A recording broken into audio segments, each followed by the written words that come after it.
again. This is our third video, which is measures of relative position, educational statistics.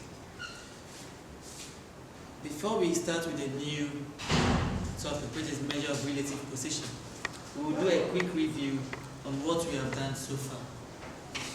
We have done measures of variability, measure of central tendency. We said during the measure of variability that when the distribution is normal, the appropriate measure of variability to use is the standard deviation. When the distribution is skewed, the appropriate measure of variability to use is the quantile deviation.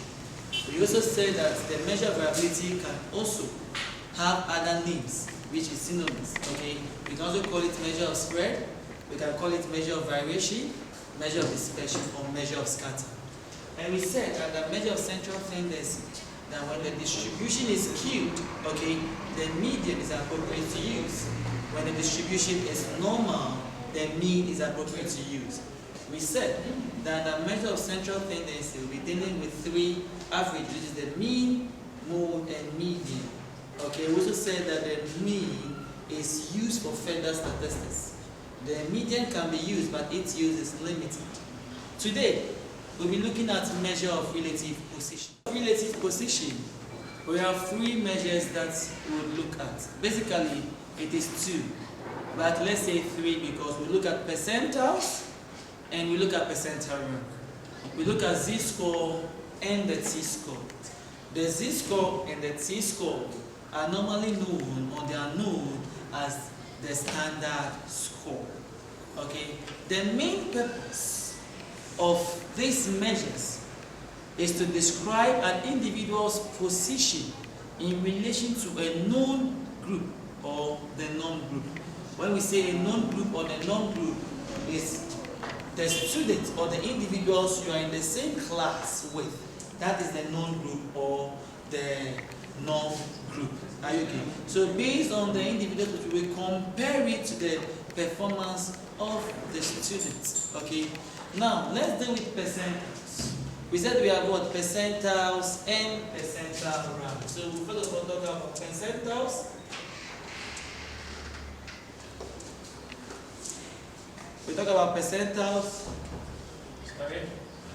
So percentiles. And we have percentile ranks. Okay. We have percentile ranks as well.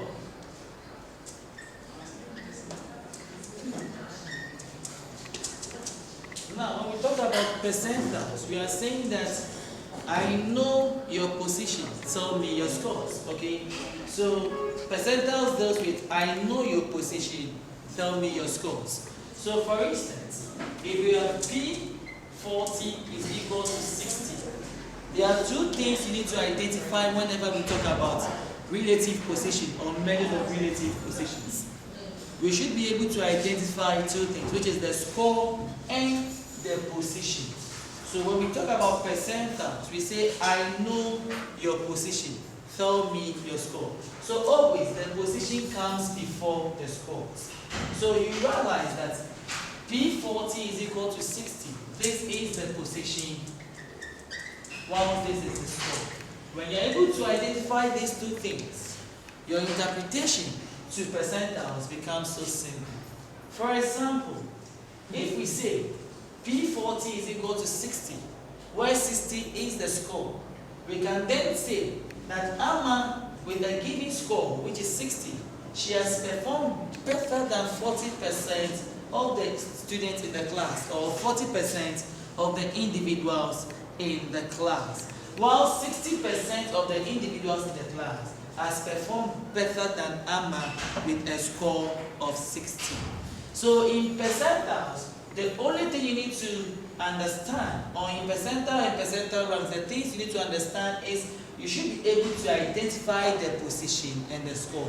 Where percentile says, I know your position, tell me the score. Okay. So with percentile, the position comes before the score.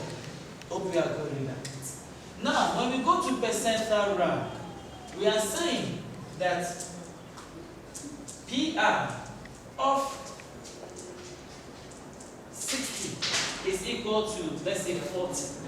So here it says, I know your score, tell me your position. So with percentile rank, the score comes before the position. So the most important thing we should be able to identify here is we should be able to identify the position and the score. For example, let's take an example. Amma with a given score of 60, okay, and if Amma is placed on the 40th percentile, this tells us that the 40th percentile is the position and the score for Amma is the 60. So when we are able to denote this equation by the statements, you realize that the position comes before the score. That is the percentile. So percentiles, the position comes before the score. Let's take another example. Let's say that part score in a final examination is at the 80th percentile.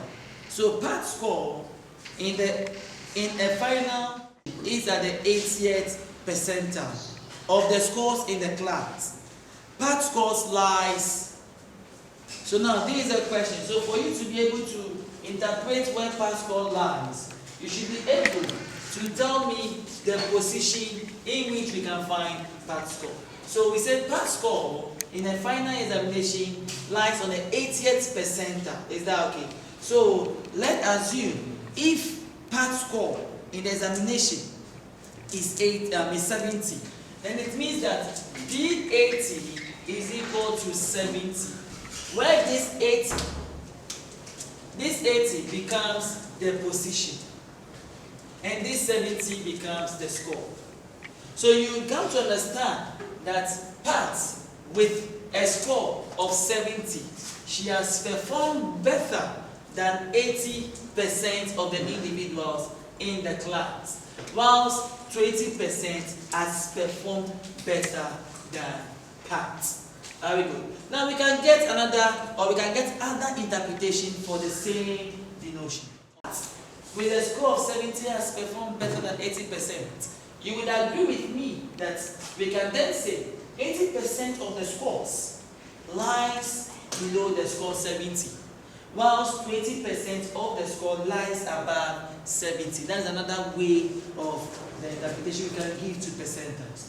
We can also say that part with a score of 70 has performed better than 80% of the individuals in the class, whilst part has performed worse than 20%. Now the worse here simply means that the 20% has performed better than part.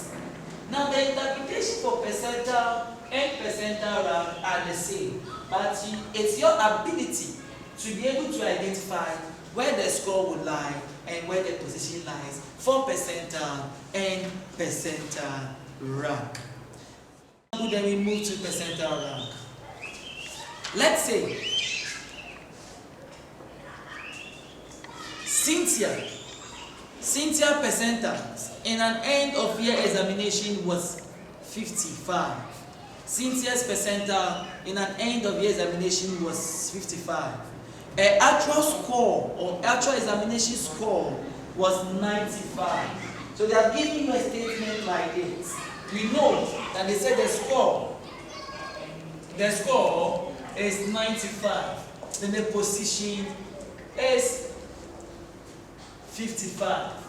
So you'll be able to understand that if you are to denote this situation or this statement to the equation form, we'll be getting it in this form. P position P55 will be equal to what? 95.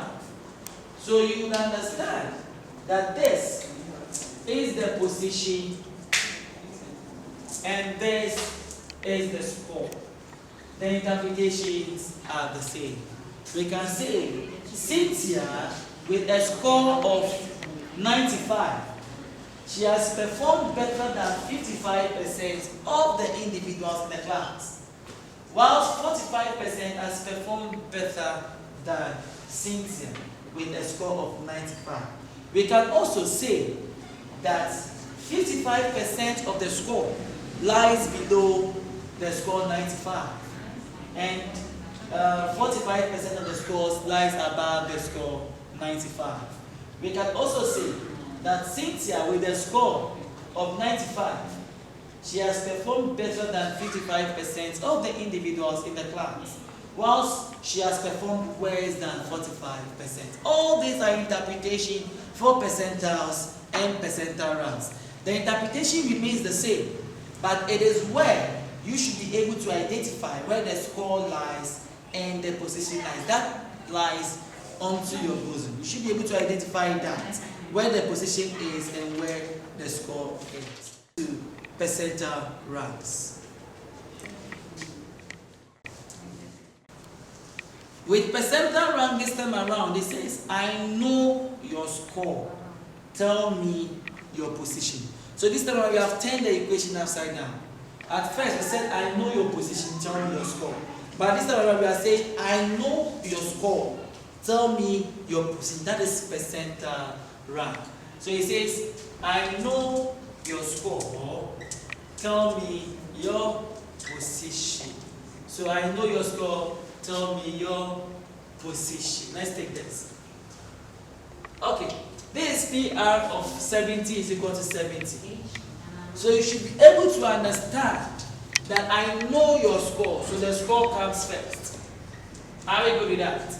And I tell me your what? Your position. So you realize that we have just changed the position of the score and the position or the relative position itself. Now the relative position has come after the equal sign for percentile rank, and the score comes before the equal sign. The interpretation is the same. So we are going to say that Zach with a score of 70, he has performed better than 70% of the individuals in the class. 30% has performed better than Zach with a score of 70. We can also give a different interpretation by saying that 70% of the scores falls below the score of 70, whilst 30% of the scores falls above the scores of 70. So for the interpretation and the score, for the interpretation of percentiles and percentile ranks, they are the same. But it is the ability for you to identify where the score lies for percentile and where the relative position lies for percentile. And the same thing goes for percentile rank. You should be able to identify the score and the relative position for percentile rank and percentile. Let's take a fear with a score. A fear with a score in the end, or a fear wrote an end of semester examination and had a score of 40. So a fear wrote an end of semester examination and had a score of 40. The score of 40 with a score of 40 with a percentile rank of 70. So they are giving us the percentile rank. So you get to understand that always the percentile rank will be mentioned in the question. So you'll be able to identify that this is percentile rank and this is percentiles. For percentiles, the question will not come with percentile rank. But with the percentile rank, you see there that they are written percentile rank. Are we good with that? So it says that if you have with a score of 40 and a percentile rank of 60, how do we denote this, or how do we interpret this? To make it simple, we can end up denoting it in this way. PR of, it says PR, which is percentile rank. And it says, I know your score. Tell me your position. What is the score? The score is what? 40. And what is the position? The position is what? 60. For the interpretation is the same.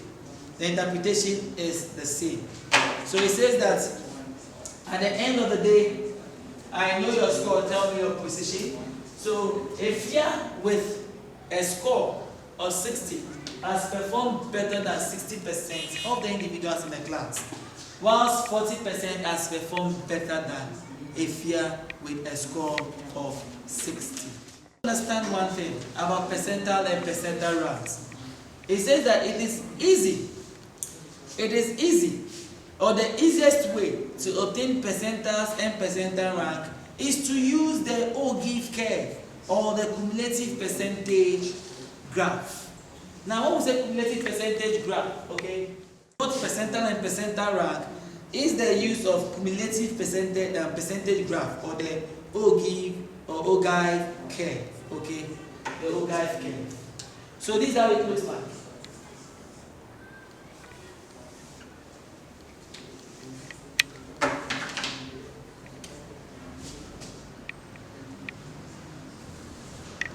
So the curve looks like this. Now you realize that here, this is our horizontal line. Okay, the horizontal line is denoted with the squares. Is that okay? And the vertical line is denoted with the position. Are we good? It's denoted with the position.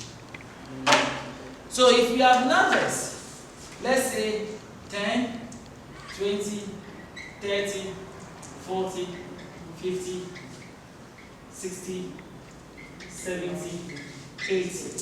And let's say we have numbers here 15, 30, 45, 60, 75. Now, they ask you a simple question like this, that what is P?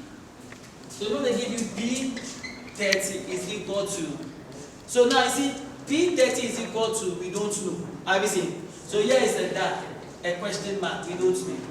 But you see, this P30 from percentile rank, it tells us that this is the what? The position, isn't it? That is percentile rank. So if this is the position, come to the graph. Here is the position on the graph. These numbers here are for the position. Now we are saying 30. P30 is equal to what? So all they are interested in is that if the position is 30, what is the score? So we come to the position column, which is here, and we look for 30. This is 30. Trace it to the curve, and bring it down to the scores like this. Now this is between 10 and 20. So we can say P30,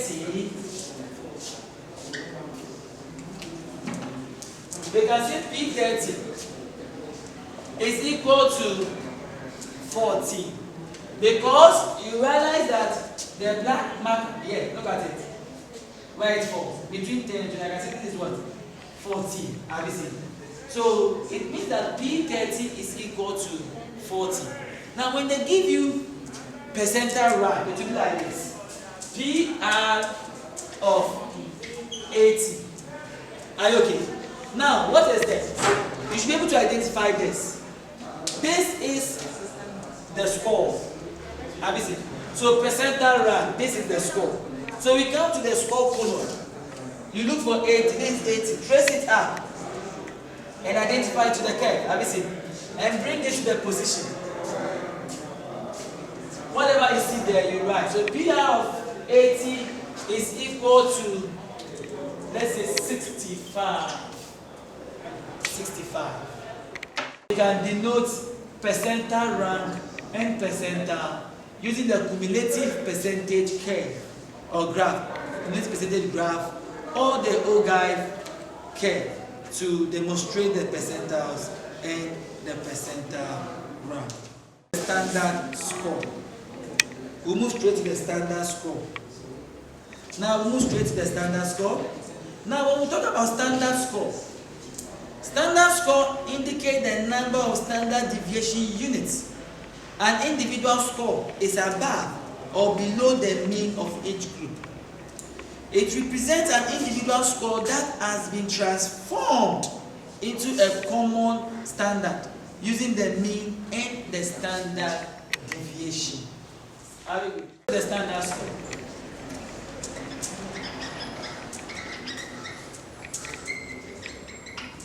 Now, the standard score, we have two things. We have the z-score and we have the t-score. Okay. Now let's take them one by one. Let's take the z-score. The z-score, we have certain features or features we should know about the z-score. Okay. Now, for z-score, 0 is the mean score. So we are saying that when we take the z-score, so let's talk about the z-score. So the z-score. Let's look at the features of the z-score. The mean for z-score is what? 0. The mean for z-score is 0. I repeat, the mean for z-score is 0. Now, any positive score, okay, are above the mean, because if 0 is the mean, and I have 1, 2, or 3, these numbers are above the 0, which is the mean for z-score, and these are positive numbers. The implication is that the individual performed above the average, okay, or the mean. Any negative number falls below 0. The indication is that the negative number is telling us that the individual performed below average. Are we good with that? Now, an individual's performance can be described as far average, as I said, so below average or above average. Okay, very good. Now, let's look at something. Let's look at the range of z-score. Z-score is from -4 to +4. What does it tell us? It tells us that z-score ranges from -4 to +4. Okay, so when you take a number line like this,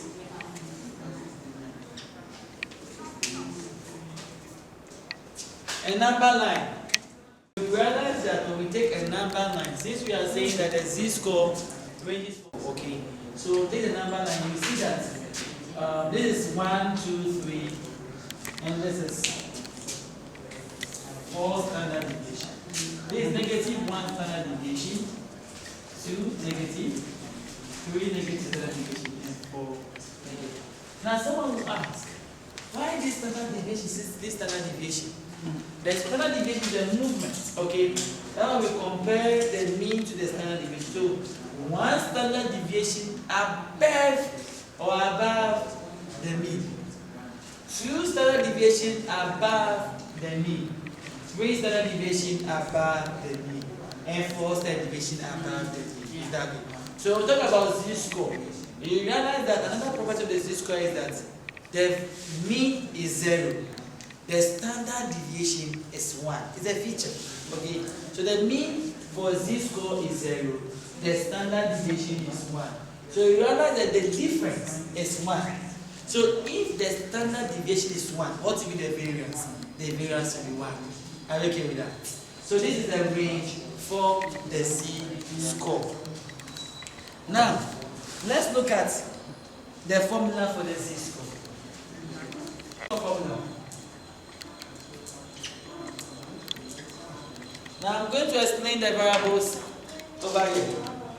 This is the z-score. This is the this one has a lot of things, okay? We can call it the obtained score. We can call it the raw score. We can call it the actual score. We can call it the individual score. We can call it the observed score. Now when you mark a child script, the score you write on that script, okay, is the observed score, is the obtained score. Are we good with that? So you realize that this is the mean for the class, and this is the standard deviation. We can give you 3 of these variables, and we can ask you to find any of them. Okay. So let's take an example for a z-score. A student had a z-score of 2.5. A student had a z-score of 2.5. The mean for the class was 60 with a standard deviation of 4. What was the student's observed score? I take the question again. A student had a z-score of 2.5. The mean for the class was 60 with a standard deviation of 4. what was the student observed score? Given the z-score to be 2.5, we have been given the mean for the class to be 60, and we have been given the standard deviation to be 4. Now let me take note of this. Take note of this, okay? Sometimes we won't give you the standard deviation. We will give you the variance, okay? Now when we give you the variance, you should be able to convert it to standard deviation since the formula has no root for variance. But if you want to use the formula when you are giving the variance straight away, then it will therefore be z is equal to x minus x bar all over the square root of what? X. Now you see, this is the symbol s squared. Is a symbol for what? Variance. So if I give you the variance, if I take the square root of variance, I will get the standard deviation. So you realize that it's only the denominator that has changed, because here they are giving the variance. When you take the square of this variance, you end up getting the standard deviation. So in this case, or in the question we have, they are going to giving us the standard deviation straight away. So all we have to do is just to go for the z, the formula, which is z is equal to x minus x bar all over standard deviation.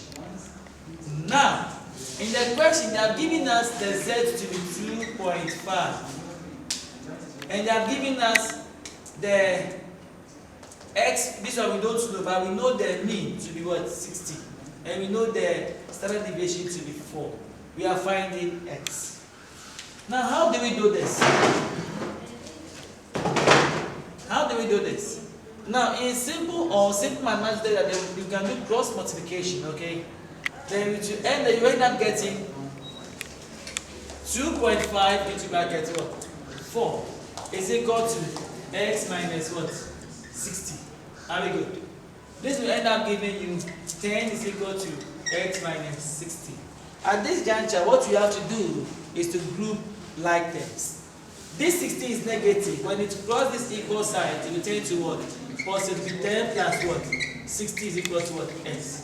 Therefore, we can say x is equal to what? 70. I will calculate for the z-score. Write this question down and solve it on your own. Okay. A student.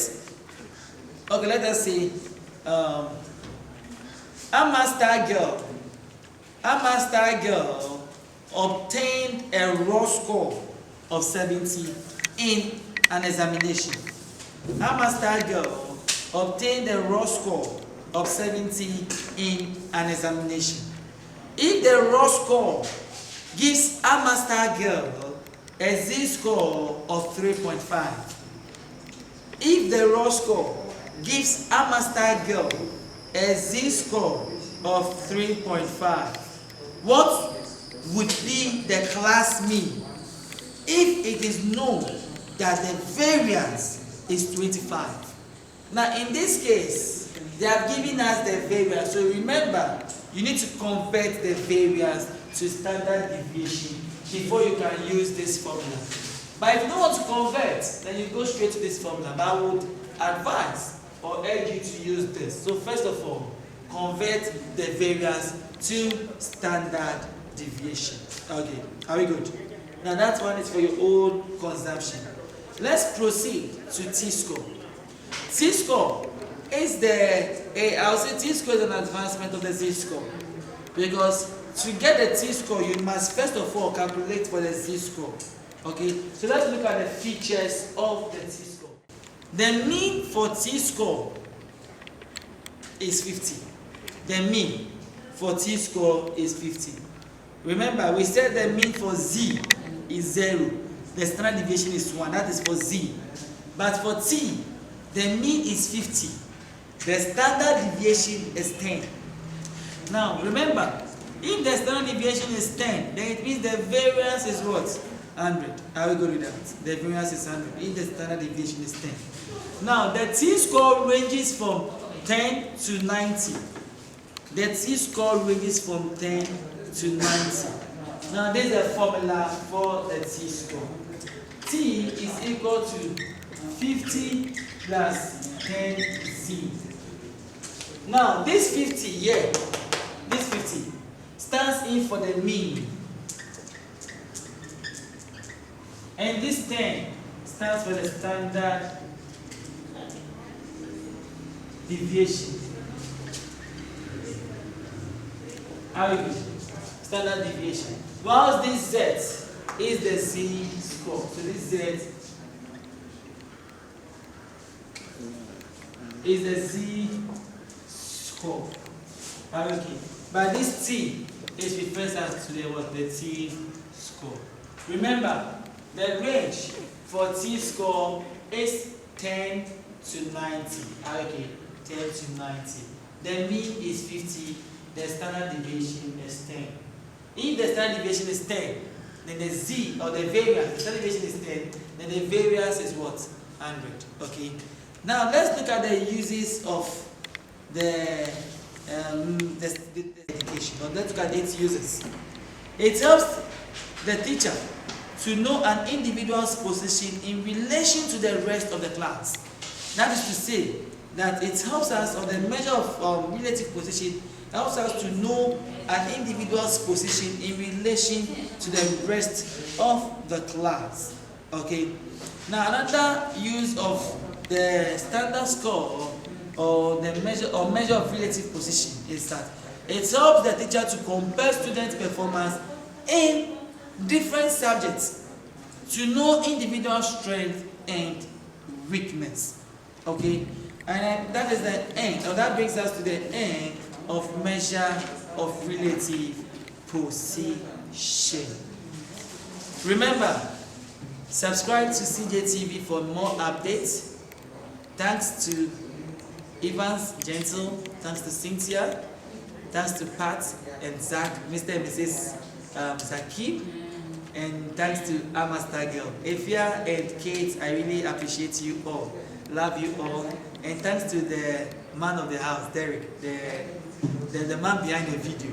I wish you all the best. And all my students, I wish you the best. Remember, subscribe, share, and like CJTV. Thank you so much.